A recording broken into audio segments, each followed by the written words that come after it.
Lecture 30 is called Imperialism and the World System. A theme to keep in mind here, we have a new kind of world economy now with the inclusion of the Western Hemisphere or the Americas.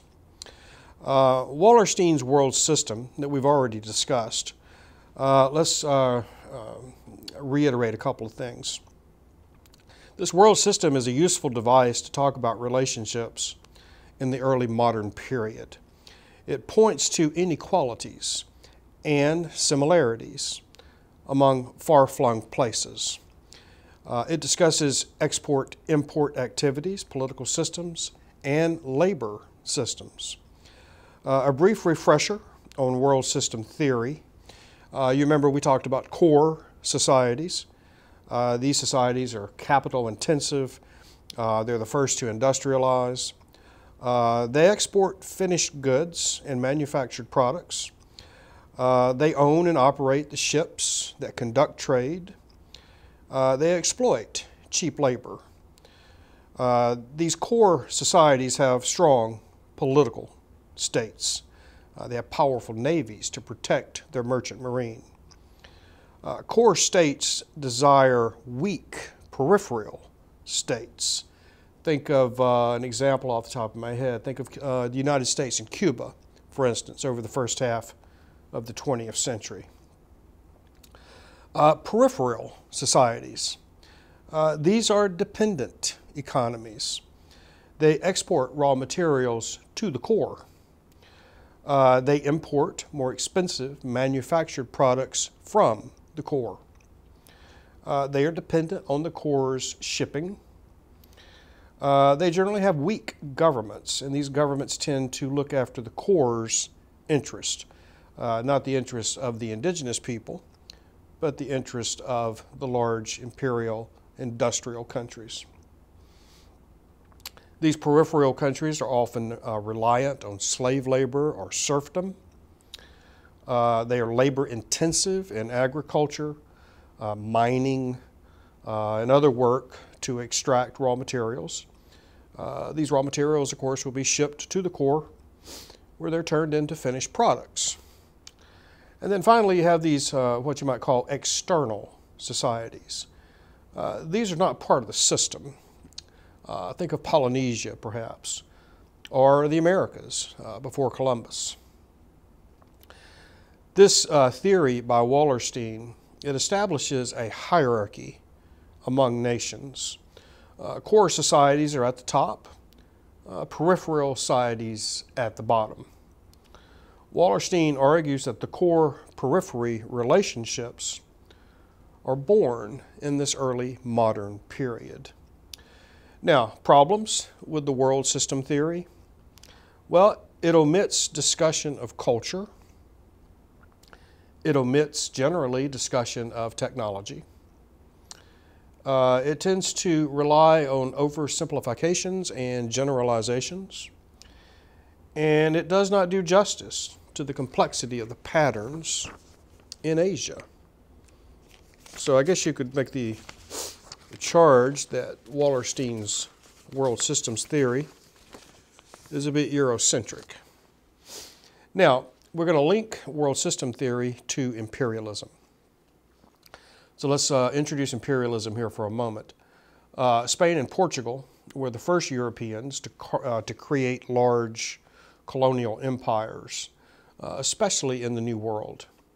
Spain and Portugal dominated the 16th century in world trade and colonial acquisition. Spain and Portugal were overtaken in the 17th century by France, Holland, and England. And these countries would soon take the lead in trade and manufacturing. So the core will shift from the Iberian Peninsula, that is Spain and Portugal, to northwestern Europe. Latin America is the classic peripheral societies. They have coercive labor systems, slavery. They produce raw materials or commodities for export, precious metals, agriculture. They have weak local governments that cannot interfere or actively participate in these coercive labor systems. Again, Peripheral societies tend to look after the interests of the core, not the interest of their own people. Other peripheries, Poland, Eastern Europe. Here we have serfs that produce grain for Western European markets. West Africa is part of the periphery with its export of slaves and sugar, silver and cotton. These African commodities are exchanged for guns, luxury items, furniture, tapestries. West African governments tend to be much stronger than those in Latin America.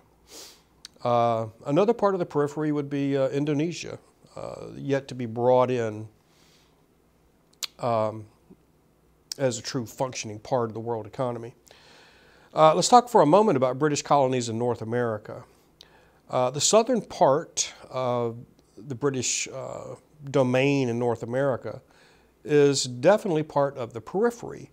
It's a slave society producing generally a couple of commodities, cotton and tobacco.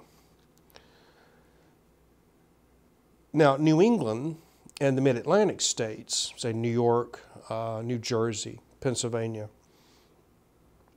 these have much more diverse economies and with manufacturing and shipping, so they tend to be closer to what we would think of as the core.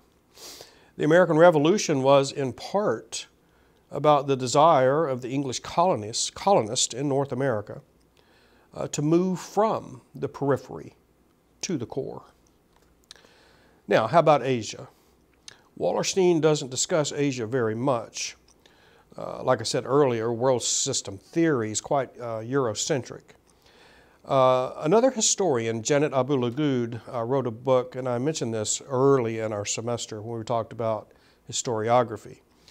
Her book, Before European Hegemony, the World System, 1250 to 1350 of the Common Era, sought to remedy this problem by pushing Wallerstein's system back a couple of centuries and focusing on the Mongol trade circuit that we've already discussed in this class.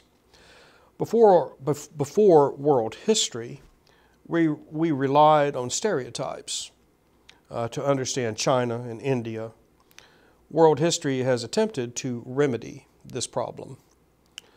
China is still part of the core here in the early modern period, but this status will begin to slip after 1500.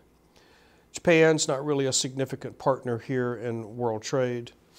Japanese did allow the Dutch to trade at the port of Nagasaki. And you'll see this in Japanese and in Chinese history, where they will make concessions to Europeans, but try to keep them confined to particular coastal areas, particular ports.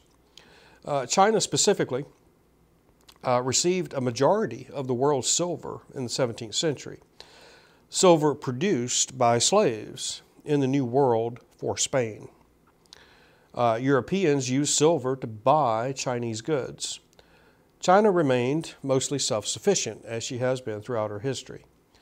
The big change here, of course, is that Europeans now have silver with which to trade. Chinese merchants and ships are not going out into the world as they did with the Ming treasure fleets that we've already discussed. China has a strong central government in this early modern period. Silver floods India just like it does in China. New World silver, controlled by Spain and later other European powers, are exchanged for Indian spices, Indian cotton, and manufactured goods. Neither India nor the Middle East are dominated by Europe. Wallerstein's world system theory simply doesn't explain Asia. So let's draw some conclusions here.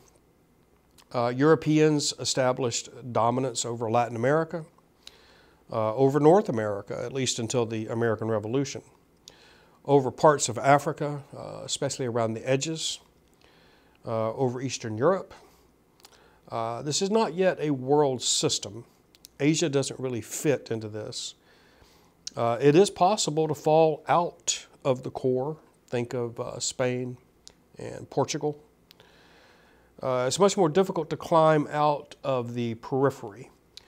So this is a brief survey of European imperialism and how it fits into Wallerstein's world system theory. Thank you.